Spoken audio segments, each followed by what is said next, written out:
Hello, everyone. I hope y'all can hear me. Today I'll be reading Chapter 4 of Fear by Scottoline.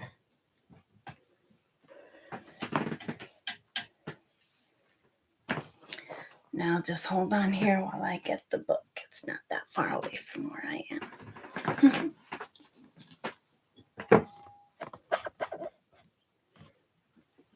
Okay.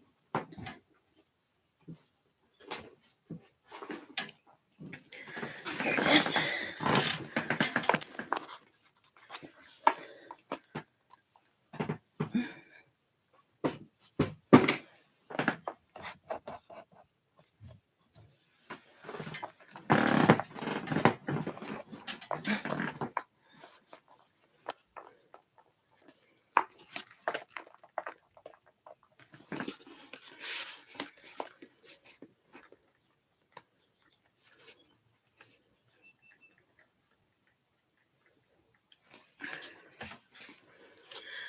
All right.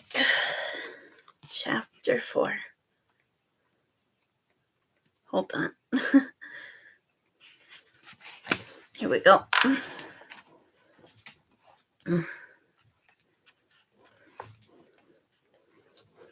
I'll take the case, Roger said, and just as Benny, Mary, and Judy were getting ready to cheer, a black landline phone buzzed on his desk, and Roger raised an index finger, pressed the intercom button, and answered the phone. Yes? Will do. Thank you, he said, hanging up and returning his attention to them.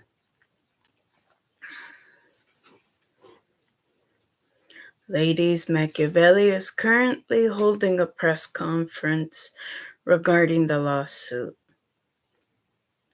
It's being streamed live. Damn it! Benny smacked the desk. He beat us to the punch. Oh no, Judy said, dismayed. Bear with me. Roger turned to his laptop, pressed a few buttons, and turned the laptop face out as a video began to play. Mary felt stricken just seeing Machiavelli, his dark eyes flashing and his hair slicked back. He had on a tailored Zegna suit. Zegna suit. And he sat in the middle of an ornate conference table at his office. Next to him sat 3 young men in suits. And the room was filled with reporters. Machiavelli was saying, "Thank you for coming, and I hope you have the copy of the complaint we distributed. This is a very important event, not just an ordinary lawsuit. Before you begin, let me say first that it's undoubtedly true there is sexism in society and that women are discriminated against in many professions. I don't deny that, and neither should you. History proves that it's true. Not only in employment, recent social movements show that it's also true in general. It seems like every day there's another hashtag." The reporters chuckled, and Machiavelli continued, "But of late it's also true that there is discrimination that isn't talked about as much, and that's reverse discrimination against men." Roger watched the video, saying nothing. Mary felt her blood boil. Now he's going to make it sound noble when really he's just trying to get me back. Benny growled. Oh, I want to crush this kid. Machiavelli continued. Many women who have attained positions of influence in the profession use their empowerment as a sword, not a shield, and on occasion they use it against men.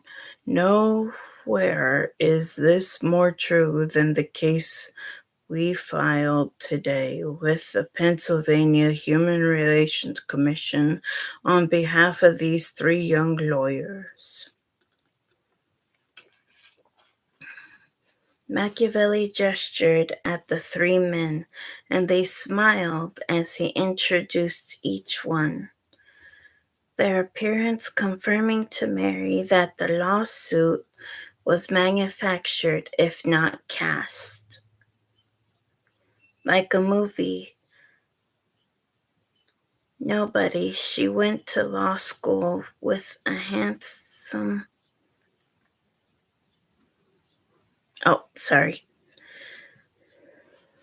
Nobody she went to law school with was as handsome as any of these plaintiffs who looked like 3 male models in a racial balanced ad campaign.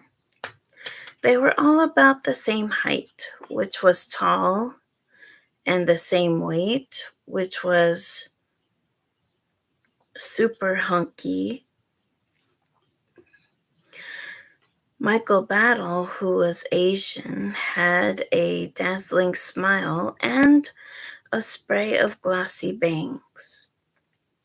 Graham Madden was African American, and he wore glasses but didn't look as if he needed them. And the whitest of the guys, with blonde hair and blue eyes, was Stephen McManus, who sat next to Machiavelli. Just letting you know, I'm reading these books as is. Except if there's profanity with God's name in front of it, then no, I won't read that. I'll probably say goodness or gosh if there's any cuss words with God's name in front of it. Yeah, I won't be saying God's name. I'm just gonna say, like I said, gosh or goodness. Just letting you know. These 3 men are brilliant young graduates of top local law schools, but they were not hired by Rosado and D'Annunzio simply because they are male. There was murmuring amongst the reporters, and Machiavelli continued. Rosado and D'Annunzio was founded by Benny Rosado and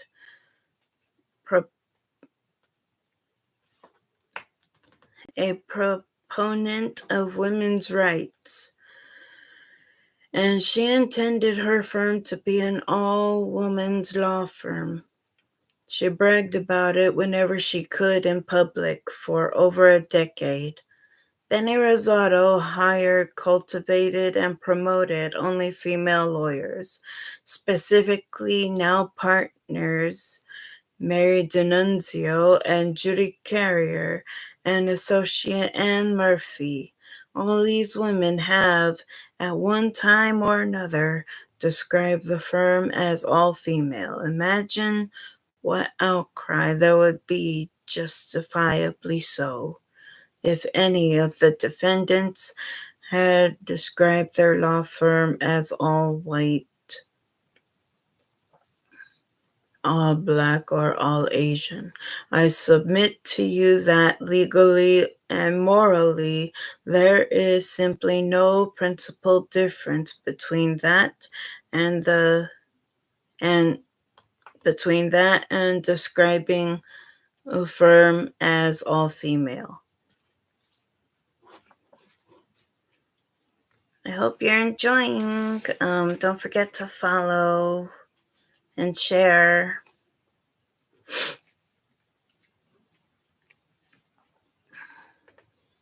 Benny kept shaking her head.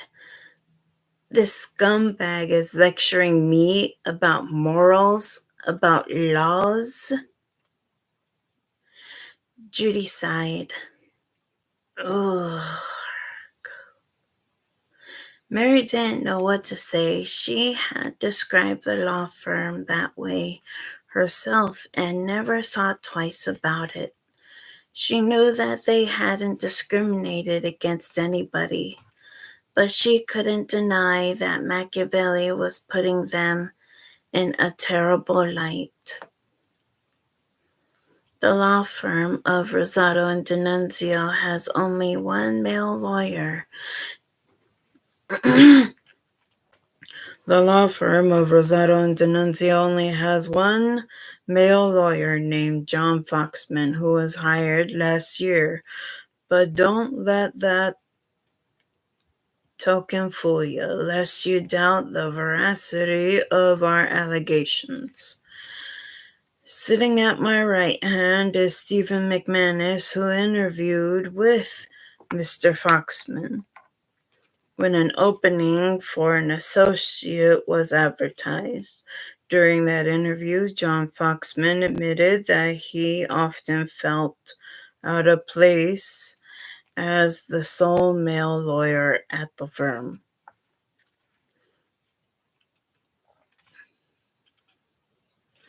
Roger eyed the screen. Foxman is the one in the complaint. Exactly, Benny shook her head, fuming.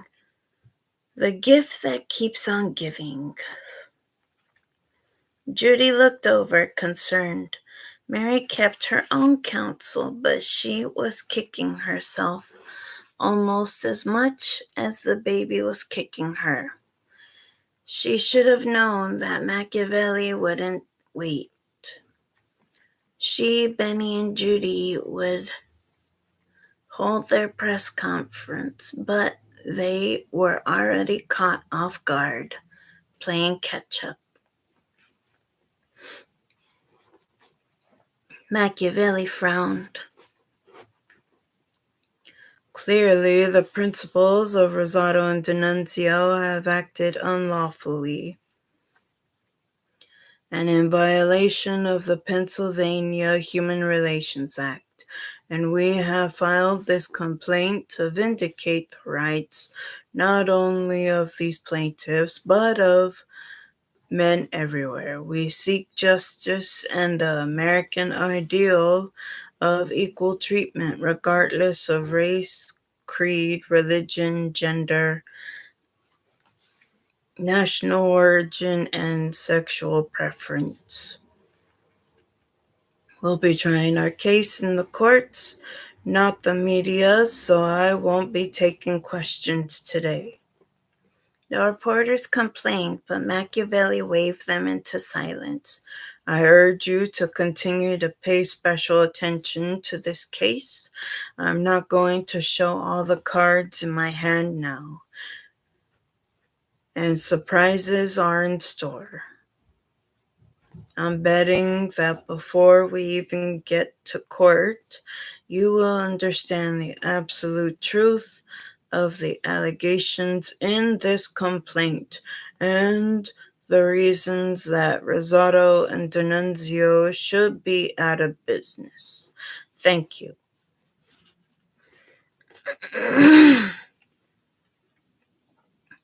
Machiavelli finished by looking directly into the camera, his dark eyes boring into her through the lens, and Mary knew he was talking to her. She felt a shudder at hearing him threaten the firm so directly. Machiavelli was coming for them, and she didn't know if they could defeat him. even if they were represented by the Zen master. Roger ended the video, turning to them. "Breathe deeply, ladies," he said calmly. "Hell no!" Benny jumped to her feet.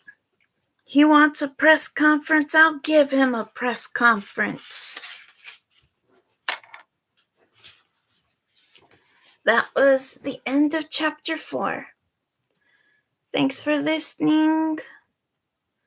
Don't forget to share and come back to hear me read some more. Thank you.